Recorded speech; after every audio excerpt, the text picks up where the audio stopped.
Gentlemen,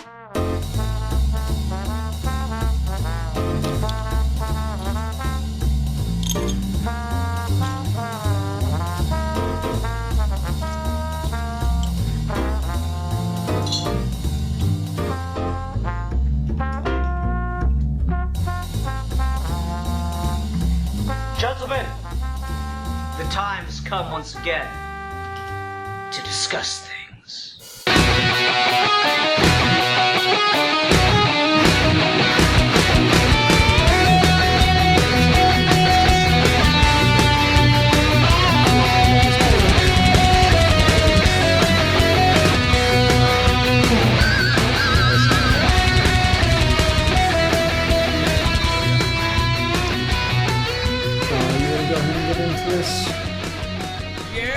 Do it. Alrighty. Hi everyone, welcome to another episode of Geeky Gentleman Holiday Month. I'm Sid Part 2. Joining me today is... Hey, I'm that Matt Kid. Indeed, he is. And also here is a kick for fun, mates. How's it going? Oh my gosh. It gets better every time. That's never not funny. Oh, good lord. Hello, Governor. I'm Steve. Hey, Steve, would you like a spot of tea? No, I'm good. I think I'm gonna go listen to My Chemical Romance and read some Nietzsche. Nietzsche. Oh, he was a right old bloke, wasn't he? I swear. Alfie doesn't watch this show, otherwise he'd kill me, but god damn it, it's so funny. Anyway. So I listen to every episode. Really? No. Really? No. I thought so. Not the fan films that I'm not interested in, but the fan films I am interested in. No, well, I mean, you're listening to more episodes of Geeky Gentleman than most people. I think Steve's the biggest fan, funny enough, but whatever.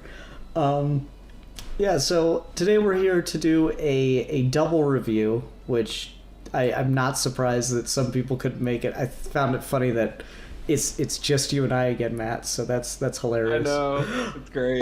Yeah, but so we're doing a double review today because this is something I've always kind of wanted to see the remake of. I've never gotten to see the remake because my mother is vehemently opposed to the remake of Miracle on 34th Street. She absolutely adores the original. She says it's the best Christmas film, and so I've seen the original in bits and pieces and several times through just over the years. Sure. But like anytime the remake's on, she goes, no, I hate this one, and turns it off or changes the channel or something. She can't stand it. So since I saw both of them were on HBO Max, and she'd come over to watch the original with me, I was like, you know what, let's do that for an episode here. So let me ask you, have you seen either of these before? I have never seen Miracle on 34th Street in any form until today when I watched them back to back. Okay. So that was a really interesting experience. I've heard of this movie, and I knew that it culminated, or I guess these movies, and I knew that it culminated in like a trial to prove that Santa was real or something like that. But I'd never actually seen them. So it was actually kind of fun to see these, because I know that both of them are considered, Christmas classics in one way or the other. But yeah, I gathered that some people probably have very strong opinions over which one they prefer between the 47 and the 94 version. I mean, I think the thing that surprised me most as I started watching the remake was the fact that it's produced by and written by John Hughes. I was not prepared for that, because I mean, like, it's fucking John Hughes in Christmas. Like, that dude just owns that holiday on film. So I wasn't expecting that at all. And it was interesting. I will say pretty definitively, I think the original stands pretty much head and shoulders above what's done in the remake. But the remake has a lot of select scenes and moments I really do thoroughly enjoy, and maybe even like better than their counterpart in the original. I don't know. What do you think? Yeah, so, like, unlike Steve, I don't regularly go back and watch things from ye olden time. Not that I have anything against older films or older pieces of media. It's just not something I have, like, a strong interest or desire to do most of the time. Mm-hmm. So going into this, I expected to have a little bit of a bias against the 47 one, just for it being so dated, and towards the 94 one. So then I watched them, and I was just like, well, literally, the 94 one is worse in just about every way possible. Like, the 47 one is great. I really enjoyed it. It's still probably not my favorite Christmas movie ever, but I struggle to think of anything in the 47 one that I thought was done better or differently in a way that I preferred in the 94 one. Mm-hmm. Not that the 94 one is without merit or anything like that, because it's certainly not a badly made film, and I think the two Santa Clauses, which I'm sure we'll get into later, I think they're both honestly probably equally good, just different. Yeah. But everything else, almost everything else, I would say is pretty much a downgrade. I mean, I enjoyed the 47 one and didn't really like the 94 one as much. I mean, I think the 94 one, it's so funny. The 94 one feels so much more of its era than the 47 one does. Yeah, like the 47 one somehow manages to feel like timeless, and then the 94 one or whatever, it is the most like fucking 90s ass thing I've ever seen. And there's even some technical things about it that like really bug me that I'm sure we'll talk about. But like the 47 one, it's not as like dated as I thought it was going to be. Like, I mean, it's obviously dated in that it's black and white and it's clearly made back in the day, but like it still has that like timelessness to it. And I don't know if maybe even having it being set back then makes it feel more timeless in a sense, because that's obviously like, you know, 1947 to me might as well be some fucking far-off mystical land, because obviously I have no lived experience to it, so it maybe leans into it feeling more timeless or something like that. I don't know. But yeah, I really did enjoy that one a lot more, and the 90s one just feels more dated to me somehow. Well, I mean, just like the fact that the 90s one has like a clear villain of the entire time, and like the way he's introduced, just like, and they've got like the evil like corporate department store where they're all wearing like fucking gray Russian hat uniform things, and I'm just like, wow, this is aggressively 90s. Yeah, no, like they just, the second the boss of Shoppers Express is introduced, he's just, it's in like a shadowy office, and it's got like the music cue and everything for it. It's just like, it sets him up as the villain of the movie the whole time. Why does he literally sounds like a supervillain? He's just like, we will buy their store. I'm just like, what the fuck? I like, so, that was the thing for me that I think turned me off for it the most, is just the fact that they very clearly represent like the bad capitalist versus the good capitalist. Is I thought was a really like really bad choice, just objectively. Yeah. The other thing that I think just helps the 47 one stand so far above is the fact that, like, I don't know what the hell the licensing or what was, but like, oh fucking yes, the fact that they cannot just say Macy's in the whole fucking movie. Thing. It's so good. Well, and it's so weird because, like, in the 94 version, there's this whole thing of, like, the Kohl's department store, which is really funny to me. Because Kohl's, because I assume, yeah, because I assume they have Kohl's over where you're at, and, like, but it's not, but it's a different Kohl's. Yeah, it's spelled different.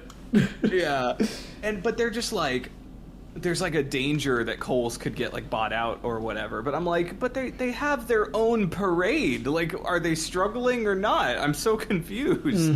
So but whereas, well, it's like, because it's the Macy's Day Parade, so it's like, it's a tradition, and Macy's of course has like struggled financially over the years and stuff, but it's just like, it's just they even do the fucking star for the logo. Like, it's so blatantly Macy's.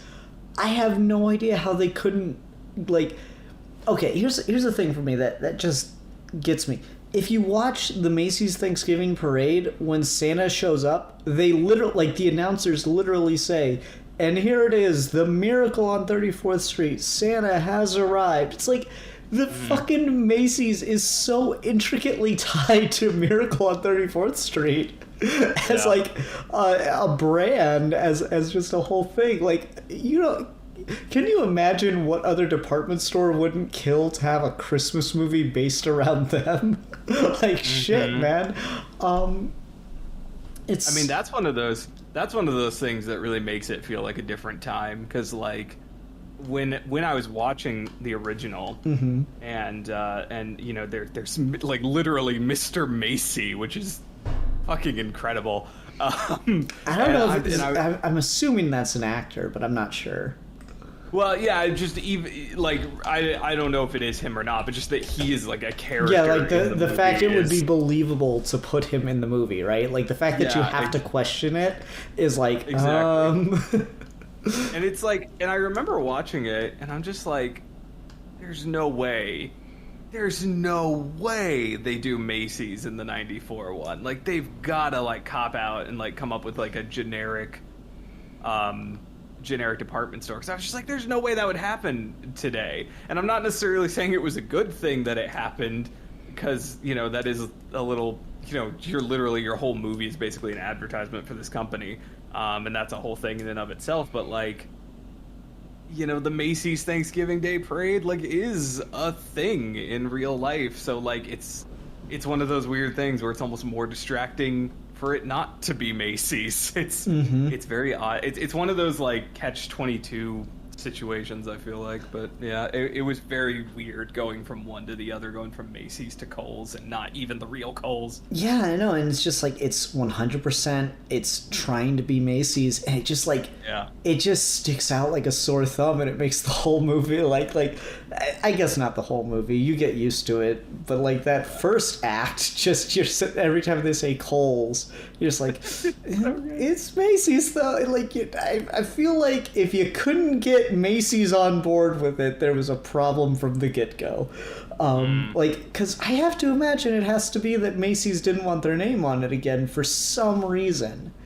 And again, it's like, it's fucking free advertisement, guys. I don't get it. Well, see, yeah, I don't know. I'm just like, is that something the filmmakers didn't want to try to figure out, like, licensing or whatever? Like I'm sure that's what I'm saying, man. Like, I'm sure in 1947 there were some level of, like, legal things that had to be worked out, but there were probably way more legal hurdles in 1994 than there were in 1947 for all this kind of stuff.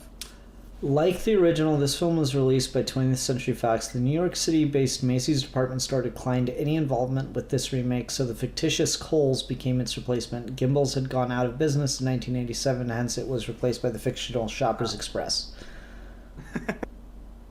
Oh, man. Why would you say no? Yeah. Wanted nothing to do with the production, Yeah, so the name of the department store became the fictitious CF Kohl's. But why wouldn't you want anything to do? Is it like a risk calculation thing? Like, they're remaking a beloved holiday classic, so that's strike one potentially, is that it's a remake, and then like strike two, I guess there's like a chance something could be taken badly in a way that like reflects poorly on the company or something like that, or maybe they were expecting that, I don't know, audience members would then expect Macy's to have the fucking, you know, policy that they have in the movie, but they didn't want to do that policy in real life. Like, I don't know. Yeah, I don't know. It's just such a strange choice, and it kind of just haunts the whole movie. Like, I don't know. It's just this weird thing, and it's kind of like a weird thing, you know, alongside a couple other things that are just very of the time. I mean, it's got fucking Mara Wilson in it, you know, as the lead child character, and she was just, this was like her heyday as a child actor. Yeah, I mean, this was like not long before Matilda. Yep. So like, she was just an absolute darling. That I don't think, like, it was her, and then it was Dakota Fanning, and I don't think the world has gone as crazy for a child actor since those two. But they were fucking everywhere for the longest time in their respective heydays. So just like that, and there's just a lot of things going on in that regard. That's it's just interesting. I think the thing that gets me most about the remake is Attenborough is just a really fantastic Santa Claus. I think he is well and away the best thing about the remake, and yeah, I don't know if you can say that he's better than the actor in the 41, but yeah, it's very close. Those two are just both excellent actors when it comes to this. It's nice because they're kind of both doing something slightly different. Like, I think Attenborough, he's like a little bit, I don't know how to describe it, like Edmund Gwenn, I think is who plays him in the original. He feels more like soft-spoken and things like that, whereas like Attenborough has like a little bit more of like a presence to him.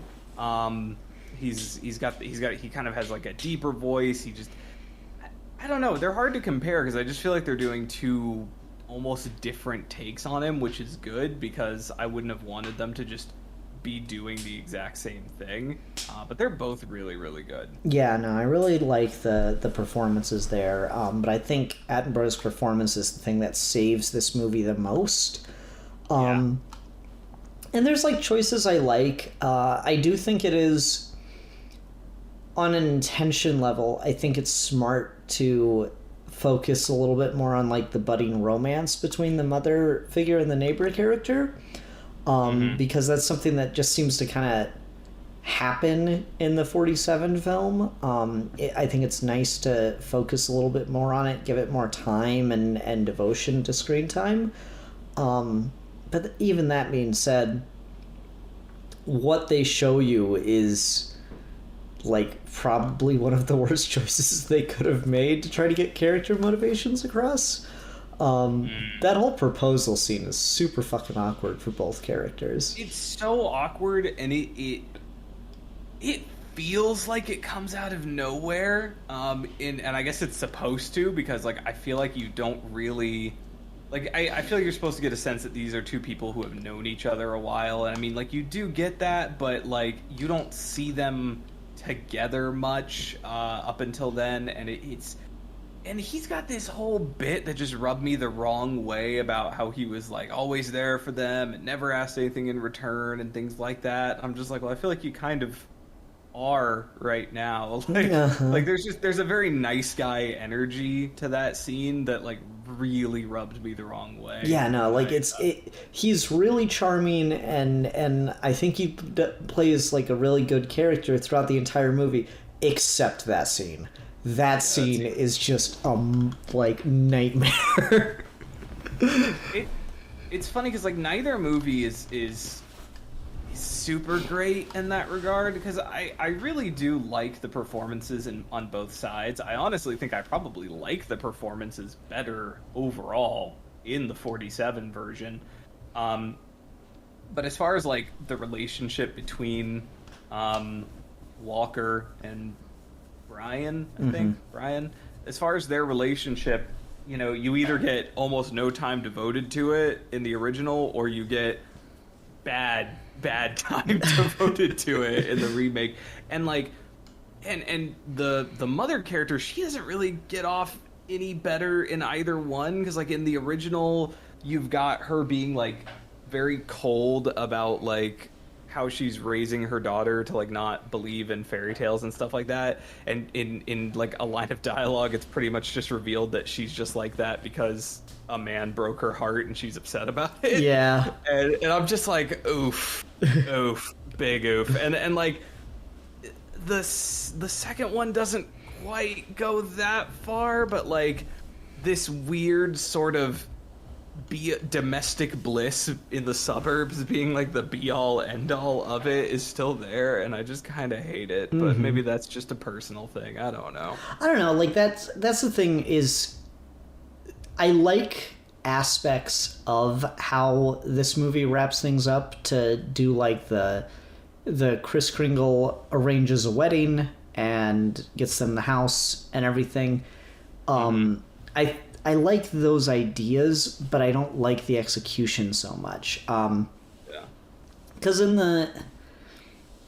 I guess the thing is, the second the court case gets decided in the remake is when they start leaning super hard into, no, actually he is. Like in the original, it's really vague still. But yeah, I would argue it's more vague overall in the original. Oh, of course, yeah. But like in the remake, as soon as the court case gets decided, he's like, "Oh, I ripped my pants on that antenna, and oh, here's these letters that how could you both possibly have gotten them? Oh, and here's the like it's just too many things go right way too quickly." Right. And like they have that air of like, oh, he called from overseas, just like things like that. There's just boom, boom, boom, boom, boom, one right after the other, and it feels kind of like playing its hand too much. Whereas the original has like that charm, that mystery, that wow factor to it of like, well, whose cane is left at the house? Oh, he gave him directions that just so happened to pass the house. Like maybe he knew that it was for sale or something. Whereas like it leaves that nice vagueness to it for that room for belief. And this one, I feel the remake commits way too hard to that idea. But that being said, like I do like the idea of like the surprise wedding. I thought that was kind of clever and unique. Yeah, I mean, I do agree. I thought the surprise wedding was actually kind of neat. The way it sort of sneaks up on you. It's weird because it almost feels like the whole movie and the trial is like your test to see if you believe in Santa, and then your reward is then getting to see that he is definitely Santa. And it's just weird to me because the whole movie is supposed to be predicated on you're believing this even though you don't really have any evidence of it. And it's weird for it to then go against it like that. Because in general I do prefer the more vague way that the original handles it. I mean, I do like that a lot of the things are still vague in the remake. And I do love some of the bits where they lean more into like, and he's like, well, if you could slow down time, then you could visit all these places easily. Like there is some of that's kind of fun where it's like his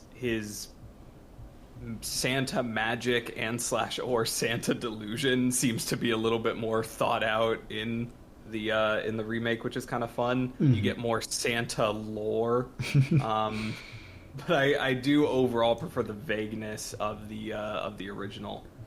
Yeah, same. And I think the original just has a lot more going for it, particularly because, like, can we all just admit the fucking mailroom scene is at least 1 billion times better than what they try to do with the dollar bill. Yeah. I mean, like, the mailroom scene is very, like, they just kind of got lucky. But, like, the dollar bill, and I appreciate that they tried to make it more of, like, a clever thing that the actual main characters do, but the mailbag bit with like all the letters to Santa and the idea that like, well, if the post office delivers these to him and we agree that the post office does their job right, then he's Santa Claus. Like that gambit is way funnier to me, and just, I don't know, I actually find it more convincing than some like wish-wash about like, oh, well, we put in God we trust on money and we don't have any proof of God. And that's the interesting thing that I think makes the remake so kind of controversial, because I couldn't, I had this weird thing where I'm like, oh yeah, I heard about this, and I never like thought about it again. I just remember someone talking about the remake at one point, and it's a like religious movie ? Because like earlier on in the film they're like, oh, we don't say grace at the table, and it's like, oh, then he's like, yeah, non-believers, and then like it all comes down to the in God we trust on the dollar bill, and it's like, oh, so it's doing the like atheist thing of like, well, believing in God is just like believing in Santa Claus, but like trying to spin it in like a good way, I guess. Yeah. It's a weird choice. I love when he's like in the remake when he's trying to appeal to the daughter, and he's doing, I forget what it's called because there's like an actual term for it and like theological studies or whatever, but he's just like, well, you know, he might be Santa, he might not be Santa, but on the off chance that he is Santa, wouldn't you rather believe in him than not believe in him? Like, fucking, like, you know, there might not be a God, there might be, but I would rather believe in a God and be wrong than not believe in a God and go to hell for being right, or whatever. I'm like, it's so weird how much of that is in the remake. It's very strange. Yeah, because they don't really like do a lot. Like in the remake, it's all just about like imagination and like hope, right? In the in the remake, it's like starting to argue about like faith, and it's really weird that it starts to get into like that Christianity kind of belief in a higher power kind of thing. And I'm like, that's a weird choice, bro. I'm not saying that you don't have a good argument for like making that connection, but it's just like, it's a fucking Santa Claus. It's a movie about Santa Claus being put on trial. Is now really like the time? Like, is this the hill you're dying on? And again, it's just like handing the judge a fucking dollar. Just like on a filmmaking level, right? Like that is not got any kind of power or iconography to it. As all the guys with the mailbags coming into the courtroom and just dumping them on his desk. God, that is so much better. It's just not even fair. There's just like a lot of stuff like that where I'm just like, you're right. In the original, the letter thing kind of comes as just like happenstance and the characters stumble into it. So I could see an argument for the remake just like trying to make that more from the character perspective. But I honestly, it just feels like, well, we're remaking it, but we don't want to use the exact same twist because everyone knows it's going to be coming, you know? We want to get a different way to make this argument or settle this. And I'm just like, nah, it's too good to change, man. Why'd you do it? It's legitimately too good. Like, it's a really solid, like, it's one of those things where it's like, no, I mean, you know, if you thought it through, maybe, you know, I'm not saying this would hold up in a real court of law, but it is something that, like, when you hear it and when you see it, it just clicks in a way that feels so obvious and like, why didn't I think of that? That's an amazing. But then when you get to the remake, they have to like justify it, right? They have to give like a whole speech about why this is obvious and why this makes sense. Because it's just not as obviously compelling of an argument. That, and it's just weird because like it's the judge character making that final push of an argument, you know? Like that's a weird choice. Like it, because they do their closing statements and Brian the lawyer is like, oh, wouldn't you rather believe in a lie that brings a smile than truth that brings a tear? And I'm like, that's a weird case to try to leave it on for what you're saying. Whereas the other one, just the guy's like, the virgin, wouldn't you rather believe in a lie that brings a smile than truth that brings a tear? Versus the Chad, this man is Santa. Exactly, right? Kind of wishy-washy bullshit. Oh, man. I think that's the thing. It's like the original just commits so hard to it, and it works so well for it. It commits harder while also still being more ambiguous. Like, I don't know how it does that. That's a good point. Yeah. Crazy. Like it's pretty cool. Yeah. I do feel like I've been ragging on the remake a lot, and I want to take a minute and just talk about some of the real positives that it has. The scene that like literally it made me cry. It literally brought a tear to my eye. And it's in the original, and it still hits well in the original, but I do really love this scene more in the remake. Is in the original, it's a orphan girl that speaks Dutch, and in the remake, they go the extra mile and they make it a deaf girl, and he speaks to her in sign language, and just everything about how that scene played out was just beautiful to me. Like, that is the most Santa Claus moment I think I've ever seen on film. It's really good. Yeah, just the way, like, especially just the way it's shot. Again, John Hughes, even though he didn't direct this, he knows what he's doing when he's putting, like, kids on screen and writing them into scripts and stuff. And so just the way that all plays up with the little girl, like, smiling, she's so happy to, like, literally have Santa talking to her in her language. Oh, that was just absolutely beautiful. I loved that scene. It's also just a lot more likely than a girl who speaks Dutch and is, like, a shift-over orphan. Yeah, but right. Yeah, no, it's good. My only beef with it, and it's not even with that scene, it's just with the overall structure of the movie.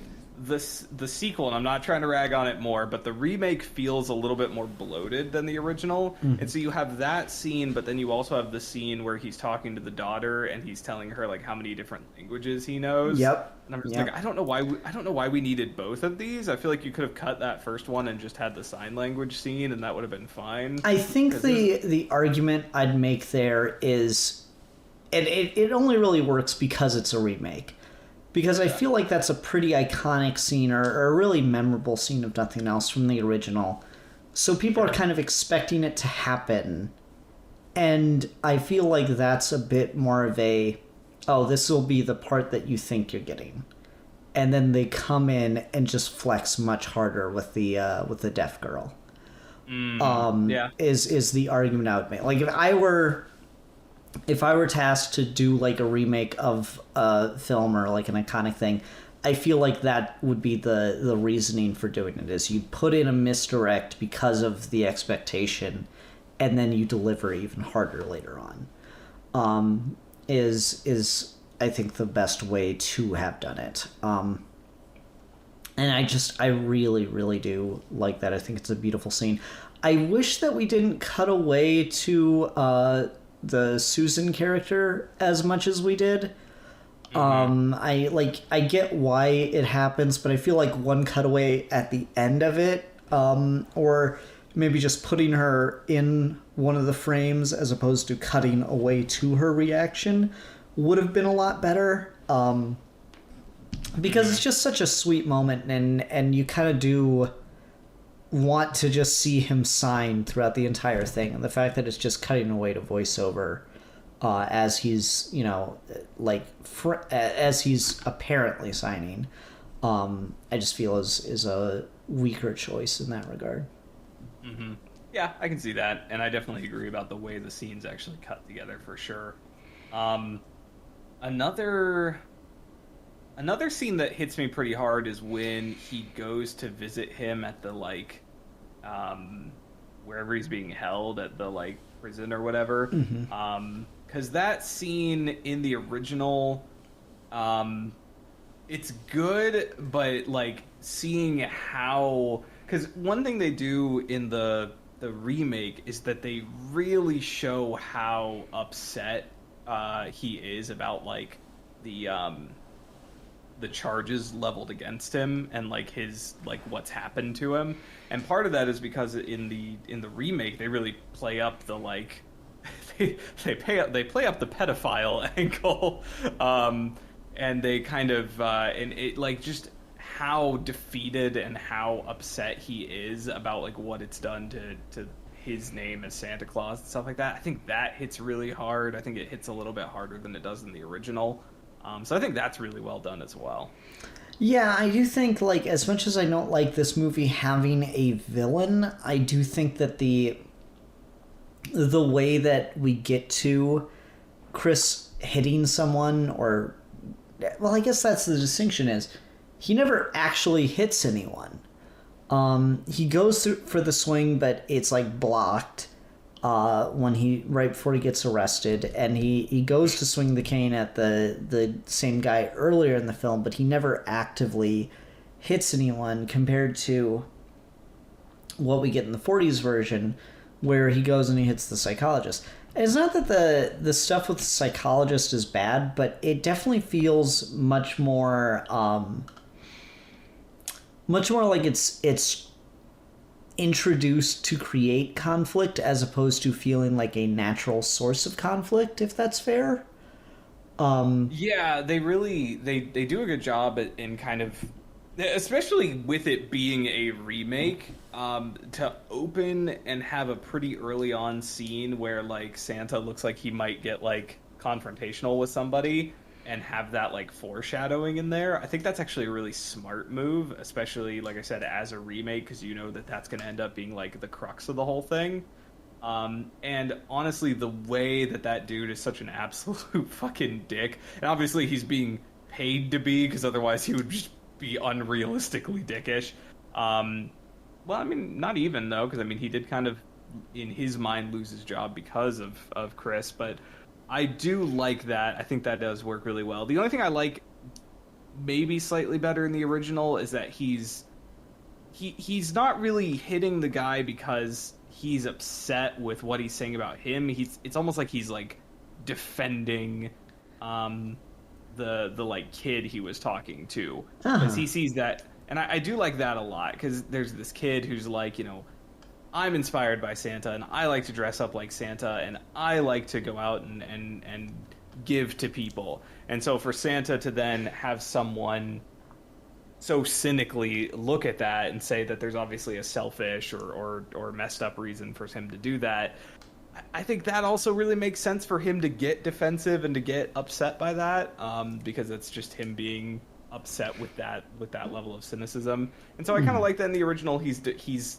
defending someone else's honor to a degree, but I also think that in the remake, what he gets accused of by the guy, I can see just about anyone snapping and trying to hit someone over the head. So I think both are done fine. Yeah, I think both are done fine. I think I just like the psychologist and like him being introduced as the kind of the catalyst for all these problems.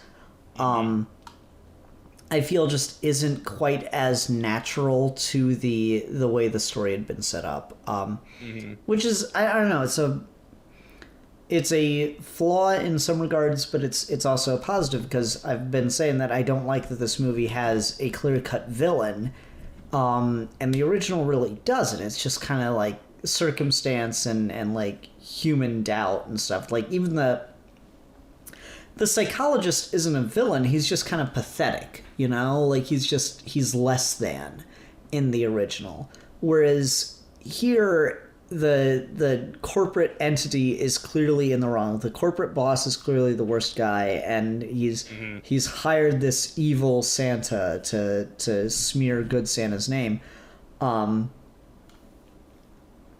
like that's a problem in some way, but just it feels more naturally inclined into the story because of it, whereas the other one feels like it just kind of needs to happen to get us to the beat of the court case, you know? Yeah, I mean, the other one is just the smarmy guy being a dick for seemingly no reason. He's just an absolute asshole. And he doesn't really, I mean, there is a character in the remake who's like the manager of the store who looks almost exactly like that guy, which is very amusing, and he doesn't really have a huge role in the remake. Yeah, no, his role definitely gets diminished, and I think that it's better for that, to let Walker kind of stand on her own in the company a lot more, and especially the scene where she goes into the boardroom and tells them like all off and they need to stand with Chris, and I think that's one of the better scenes in the movie. The I believe in Santa thing. I thought that was really well done, and just it becomes more believable about like the media hype and like public fascination that you would thus need to have to get like this case to the public notoriety that it needs to get to. Because like, you know, you feel like if you saw someone in a Santa costume arrested nowadays, or even in the 90s, you wouldn't really bat an eye at it. Like, oh yeah, some crazy. But like the idea of getting like the corporate head behind it and everything and turning it into a kind of a viral moment, I think definitely justifies it, because that's something that could still happen today, and it would propel it to the right level that it kind of requires. Yeah, that's actually, I mean, because that's what's even kind of funny, because even in the mailroom scene in the original, he's just like, he doesn't even know what's happening. He's just like, yeah, who's this guy? And he's like, oh, he's on trial. Didn't you hear about it? And it's, No, Matt, stop talking. You need to talk in your 1940s voice for the rest of this review. Oh my goodness. See here, I'm a really big fan of what they do with the Santa Claus in these movies. Oh, Jesus fucking Christ. Yeah, he's really the bee's knees, Matt. Join Cora and our heroes. Oh, Jesus. But no, he's like, he doesn't even know what's going on. And then in the 90s one, they really play up the like dog and pony show of it all, the like fucking media frenzy and circus surrounding it, which is fun. I mean, like, this is 94 and OJ is what year? 93? Am I remembering that right? Yeah, OJ around 10? there. Oh, when is the OJ Simpson trial? I don't know, man. I don't keep up with events of like decades ago. Oh no, that was from 95, so never mind. This was before the OJ trial. This predates it. Yeah. No, but like that media circus thing, you're right, and I like that a lot. I also, like, I don't know, I'm torn on this one. What do you think? What do you think of the role of the prosecutor in both films? Like, in the remake, I like how much they sort of, because the remake is about a half hour longer, right? So Yep. like it's longer. In some places, I feel like it feels a little bit more bloated, just because I don't feel like it really justifies its length. But in some respects, I like that they goad the prosecutor. Like, his plan is like, I'm going to goad the prosecutor into taking this way too seriously. And I like that he like fucking, I love how hard he goes in trying to prove that like Santa doesn't exist and all this stuff. Like, he's really smarmy. He's an absolute dick. I like him a lot. In the original, in the original, he's not as memorable to me. I'll be honest. He's not jumping out as strongly to me in the original. I mean, that could just be because he doesn't bring a fucking reindeer into the courtroom. Right. So yeah, I probably like the prosecutor a little bit better in the remake, just because he gets to ham it up a little bit more. But I really like both.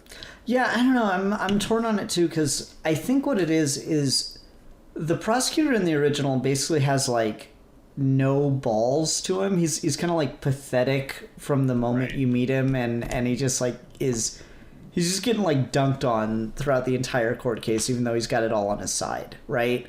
And so I think that like I like that aspect a little bit, because it leads to some really great moments, like when his fucking son gets put on the stand and stuff, and it's so funny to see like the judge and the prosecutor. Oh, yeah. No one wants to say there's no Santa, so this guy can't be Santa. No one wants to say that, and that's like true in the remake too. But like they make a bigger deal out of just like how like career suicide that would saying something so inherently obvious to every adult would be is really amusing.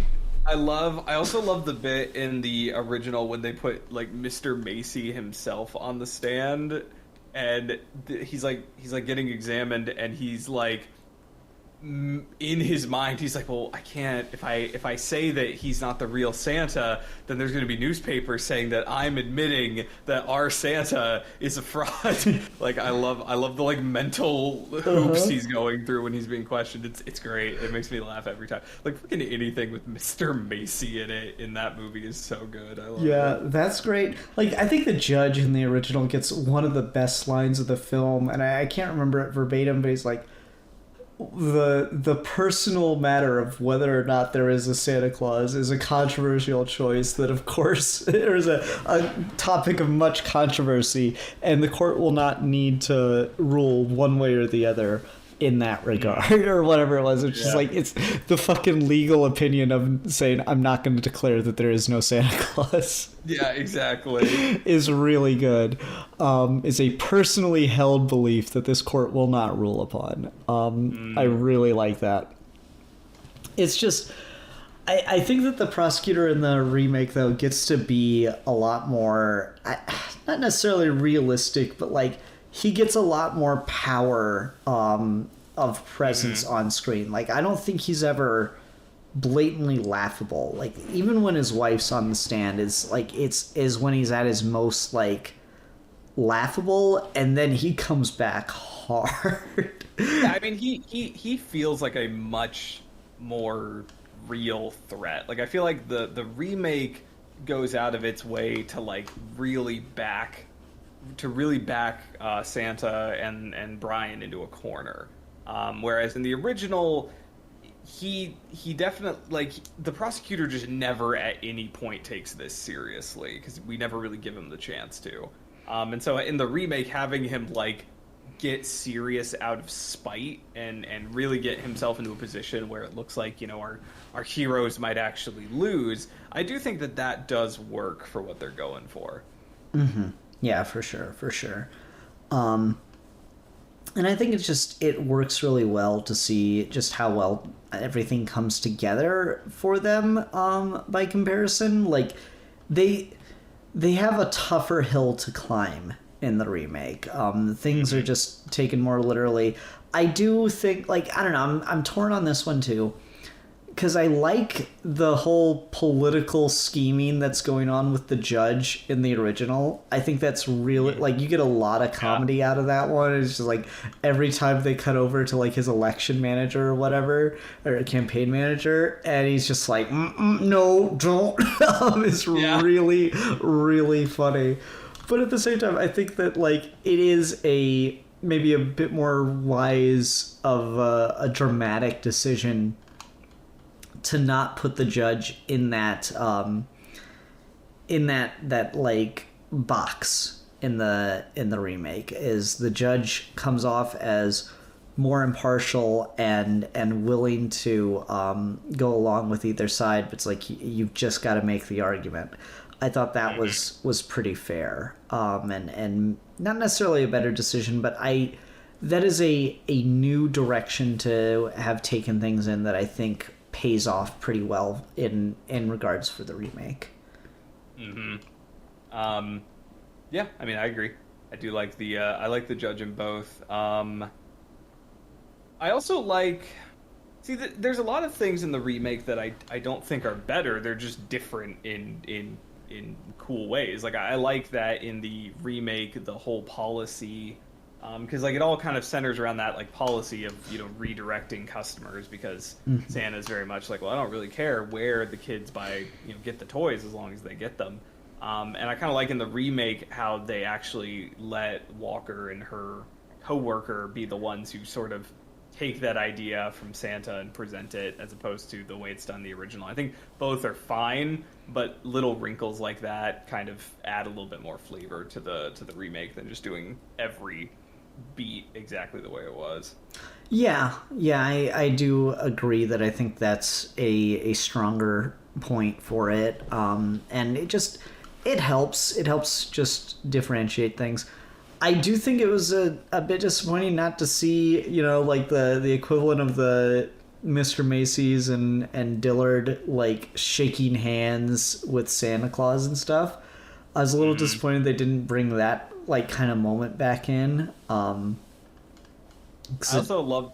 Go ahead. I was just gonna say, I also love the moment in the original where like we're going to the different heads of all the different companies being like, well, if they can do that, we can do that too, and we'll introduce our policy that will refer other people out there. Other ones like, well, we'll do it nationwide, and we'll do that. I love all that. That's great. It's a really fun bit when all the different competing department stores are all trying to like get in on it.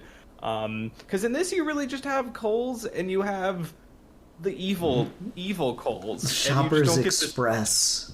Right. With like, their red sign and their LED advertisement. Oh no. That just says like, shop happy and like all this stuff. Like it's oh my god, it's like fucking cartoonishly ridiculous. Yeah, and so like I don't know. I like that in the original, like Macy does it, and then Gimbals does it, and then we go to another one. And whereas in this one, you just pretty much get the two perspective, and that's it.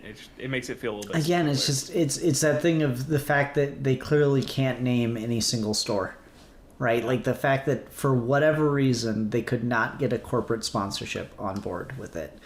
And it's such a weird thing to say that I wish this movie had more product placement, but you know what? I really wish this movie had more product placement, or at least just make up a lot of it. Like instead of calling it Kohl's, they should have called it like Stacy's or something like that, and just like kept going for it.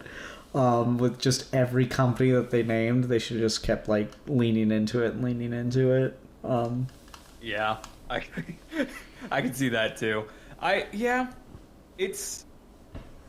don't know. That is the weirdest thing that like I still think it's like kind of a catch-22 situation because I feel like there is still always going to be something inherently kind of gross about just having a real life corporation in your movie, but at the same time it's the Macy's Day Parade like it's just it's all built around things that they do as a company. Right. Exactly. Macy's has a parade where Santa Claus shows up. Macy's has Santa Claus in its stores. Mm-hmm. Like that's just a thing. And so to clearly, it was funny because I was having this whole fucking conversation in the Discord the other night about how in The Amazing Spider-Man and in Civil War they do everything they can to say with great power comes great responsibility. Without saying with great power comes great responsibility. It's just the same thing of like, if you're gonna do it, just do it. It's like, it's distracting. Yeah. Because I know what you want to do, so I'm just like, take it, like, I'm immediately losing immersion in the thing. And this is the exact, like, I could not think of a better case of it, where it's just like, no matter what you do, no matter how much I should take this on its own thing, like, I'm sorry, I exist in the real world. I know there's no fucking Kohl's Thanksgiving Day parade. That being said, one thing I will give it credit for, making it like a fucking, I guess, a Christmas homonym is a pretty good choice as far as like coming up with a name for the store. Because Cole. Oh. Yeah. I guess I never thought about that. That actually makes sense. Yeah, I guess if you had to why would you not name the evil store Kohl's? You didn't want to get sold or sued by Kohl's? I guess, but you spelled it different. Mm-hmm. But yeah, no, I mean that's fair. That makes sense. I don't know. I'll give it a little room there. Yeah. Some of the other stuff I want to talk about. So I do like Mara Wilson quite a bit. I think she was actually a pretty good child actress. It's interesting to hear what she's come out and talked about ever since. But like just as she plays in this, I thought she was pretty good. But I think I like just the whole story for the kid, even though I don't think the child actress in the 47 one, who I wonder if she's still alive, even though the child actress in the 47 one, I don't think is as strong a performance. I just like a lot of the stuff they give her to do quite a bit better, which is funny because I feel like this movie tries to lean on Mara Wilson a lot harder. Yeah, I'd agree with that. I like that she, like, the whole house bit with Santa. I like that she kind of comes up with that on her own in the original. I think it's really weird that her mom tells her to do that in the remake. I just thought that was a weird choice. What's funny is when I first watched these and I came away from it, I'm like, I know Mara Wilson is like a big fucking deal, but like I kind of liked the original girl better. But now that you've said that, it could be because they lean on Mara Wilson's performance so much that you just get more of it, and so maybe it just had more time. Because like I'm generally not that big a fan of like child actors, unfortunately.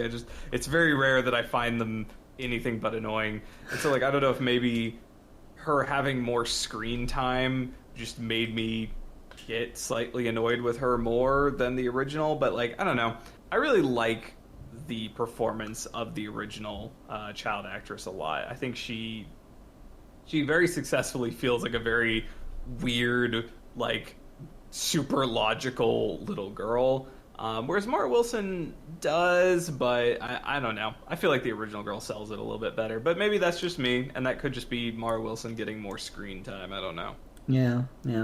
Just out of curiosity, the original Susan actor did pass away in 1981, which is interesting because she had movies come out after her death, or a movie come out after her death. But yeah, she passed away at 43. And she had a pretty long career after this. She did not just like quit after being like a child actor. She went on to be in quite a bit. Looks like she was in West Side Story and Rebel Without a Cause. As well. Is she? Yeah, Natalie Wood. I'm not sure exactly what role she played in Rebel Without a Cause, but yeah. To rewatch West Side Story for the remake. She's Maria in West Side Story. What? She is? Yeah, apparently. You're kidding. No. That's awesome. Okay. That's really cool. Yeah. That's like the main female character. Is it? I don't know. I've never watched West Side Story. That's like the main love interest. That's cool. Yeah. Did not know that. Who is she in Rebel? Maria. She's Judy in Rebel Without a Cause. For whatever good that does. I don't know who either of those characters are off the top of my head. I have not seen Rebel Without a Cause, but I have seen West Side Story a couple times. That if there was anything to reflect upon your masculinity, I think we just Bring it. This like fucking classic male archetype movie. Yeah, I haven't seen that, but this musical though. I just met a girl named Maria. Oh, it's fucking great song. I love it. That's fine. You do you, Matt. Once you're a jet all the way, fucking Ian. Anyways, but yeah, I mean that's impressive. I'm sad to hear she passed fairly young, but yeah, I mean I like her a lot in this movie. I thought she was really good. Yeah, I think it's just like I like the story beats for her a lot more. Particularly like again that ending scene before they get to the house where she's like. She gets there on Christmas morning and she's inherently disappointed.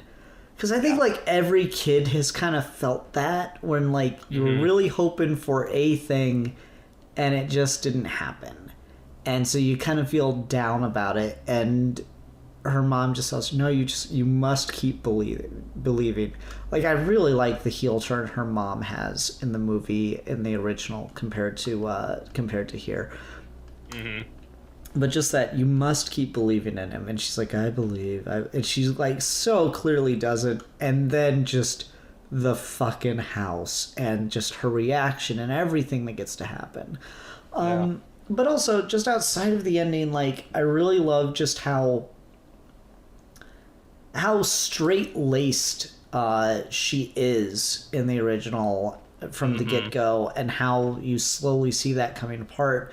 Whereas Mara Wilson just seems like she's a bit like dour or whatever about Santa, but she's like still like laughing and cheering and like jumping up on her mom and stuff in the remake, as opposed to just no, giants aren't real. That's just a silly story.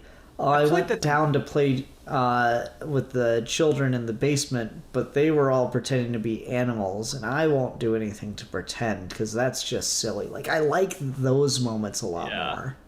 I feel like that's exactly what it is, because like I feel like part of it is I watched these back to back, right? So you're going from like how Vulcan-esque she is in the original, like it is almost to a ridiculous degree, which I like. I like that we have like And the amount of this is I'm a logical little girl and this stuff is stupid. Like the level of commitment to that bit in the original, I think, is really fun. And then you get to the remake, and in a lot of ways, she feels more like an actual little girl. Like Mara Wilson does feel like a real little girl who could exist and just thinks that some of this stuff is a little silly. And like maybe that's a strength to some people, that she does feel more like a real human child.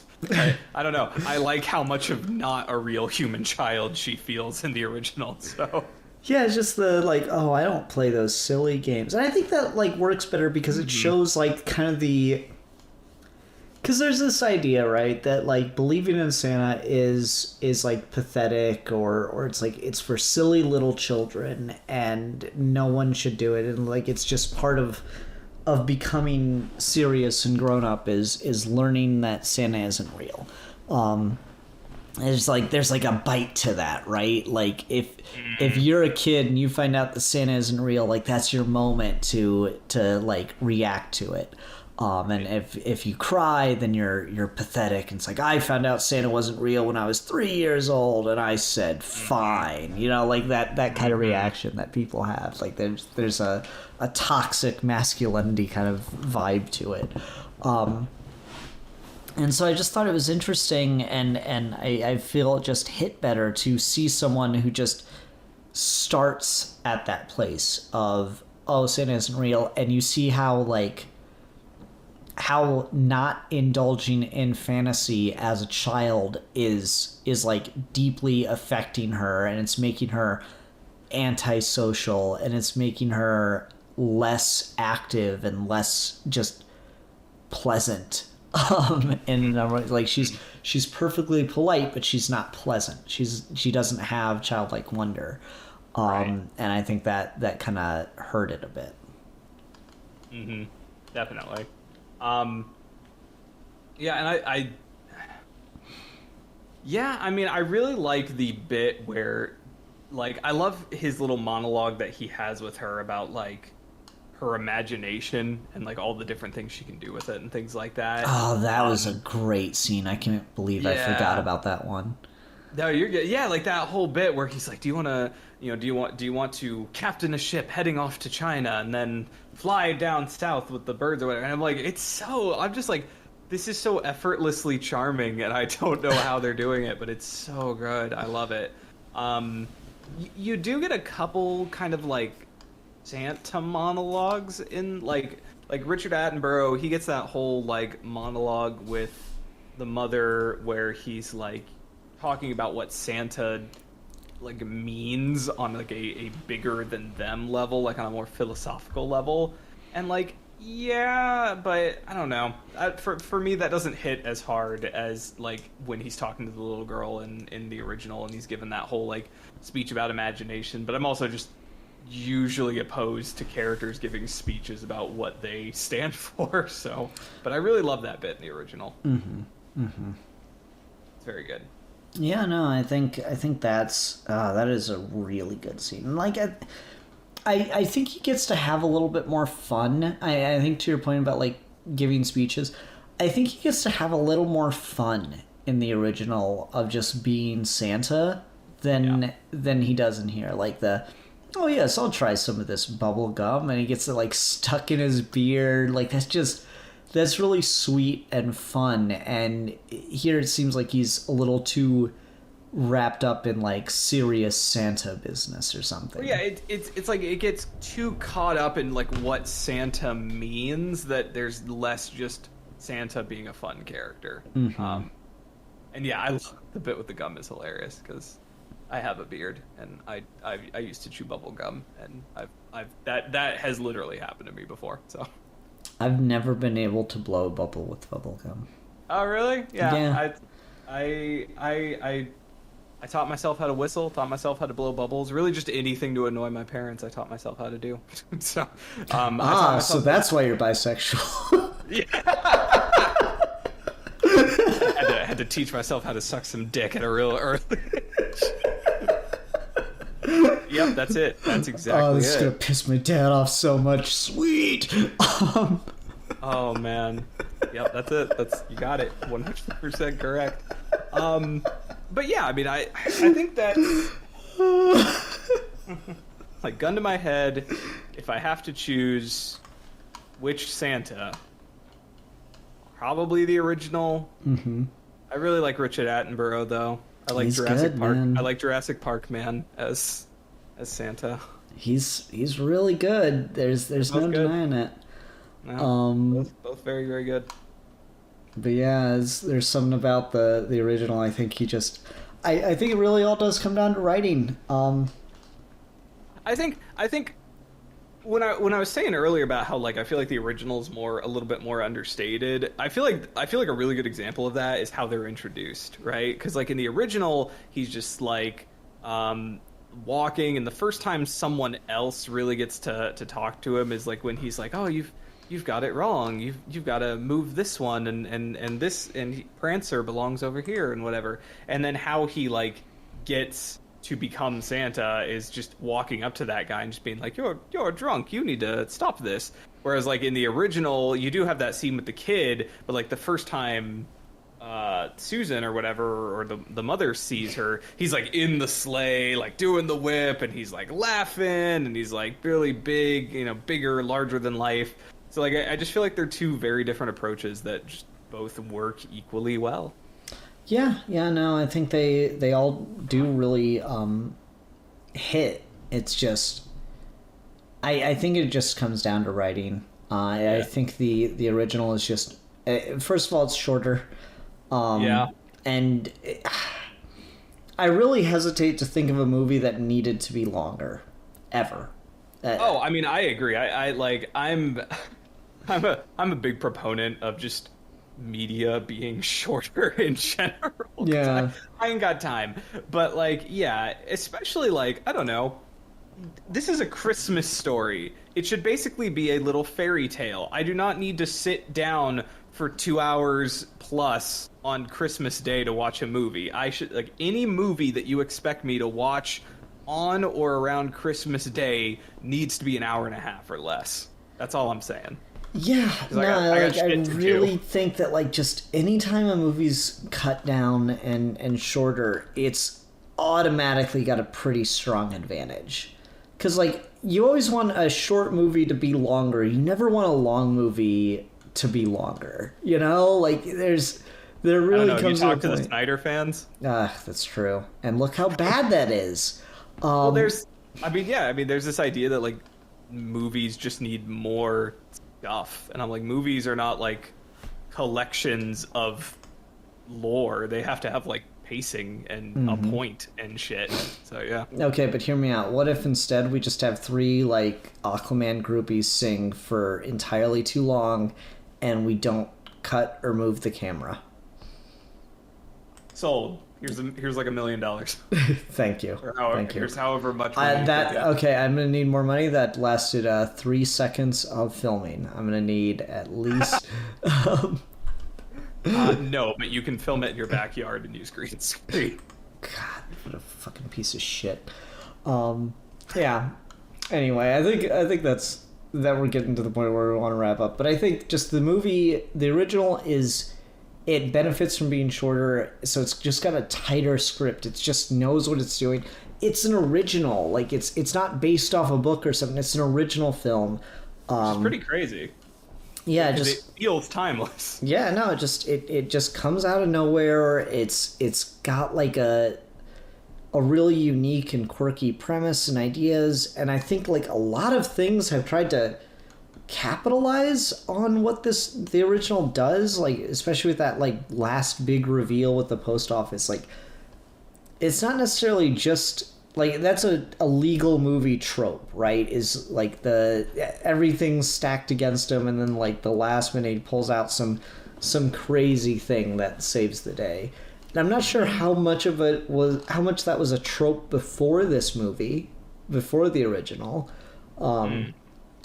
But that's something worth considering, is that's more of, like, a legal trope, but I think that it being a legal trope kind of made it become a or legal trope appearing in a Christmas movie, I think it kind of made that like become more of a thing in Christmas movies, like a big like twist ending kind of thing.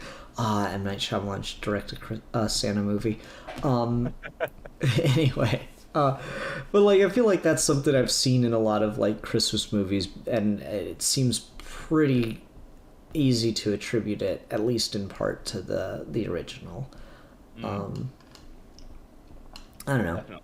Just, I think that anything can come down to, like, all the actors are doing fine in both films, but I think the reason that you're going to go to the original more and more is just that it's a tighter script, it's a tighter movie, it's not futzing around as much.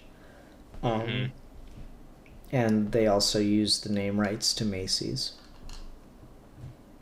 Like, yeah, which is, again, very hilarious. Whatever amount check you would have to cut to make it happen would have been worth it. Yeah, it's always weird to advocate for like more specific corporations in movies, but like its absence is very noticeable in like a really weird way.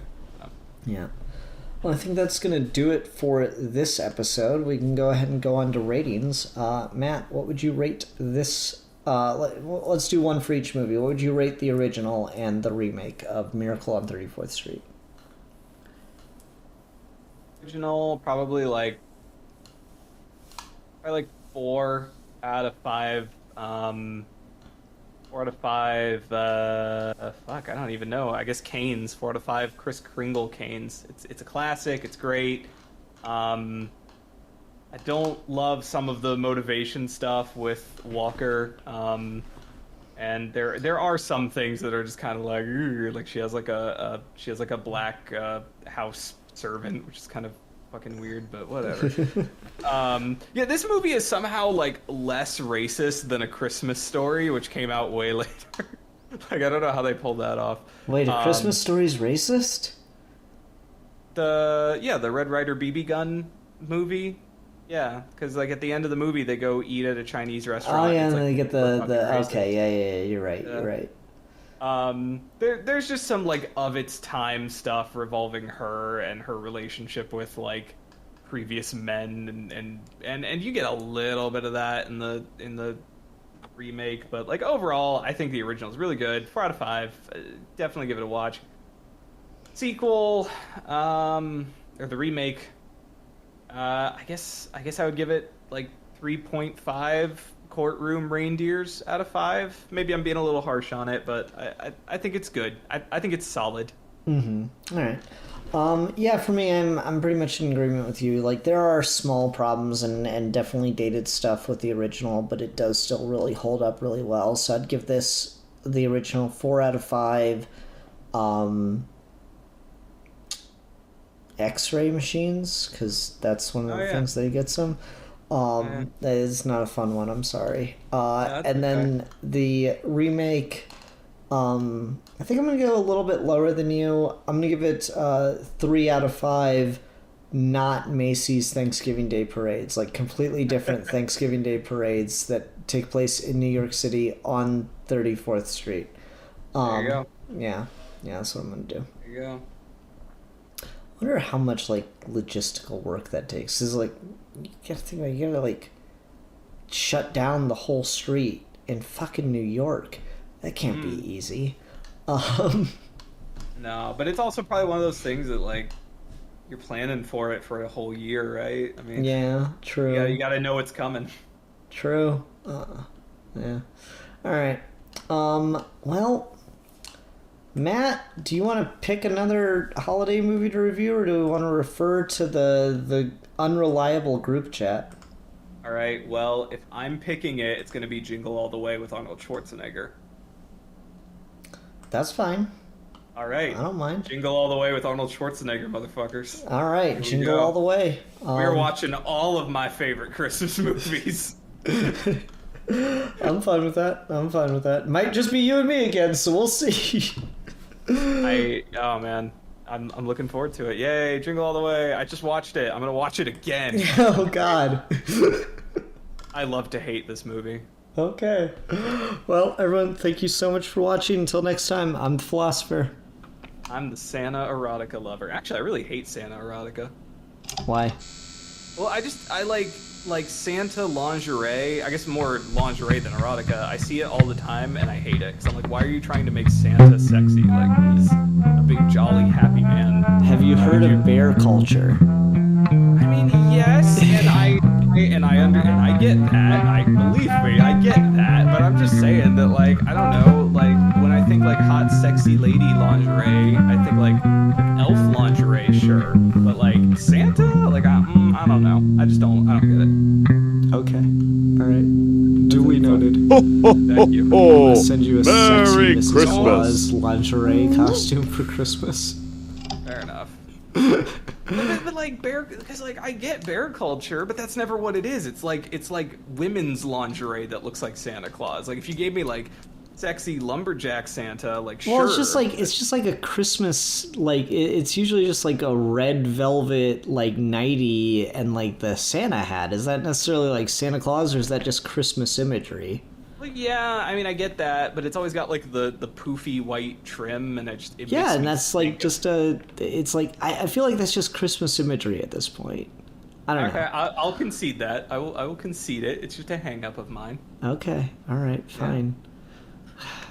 God, I'm sure your dad's proud of you for that one. All right. So okay. Oh wait, are we done? Yeah, we're done. We're done.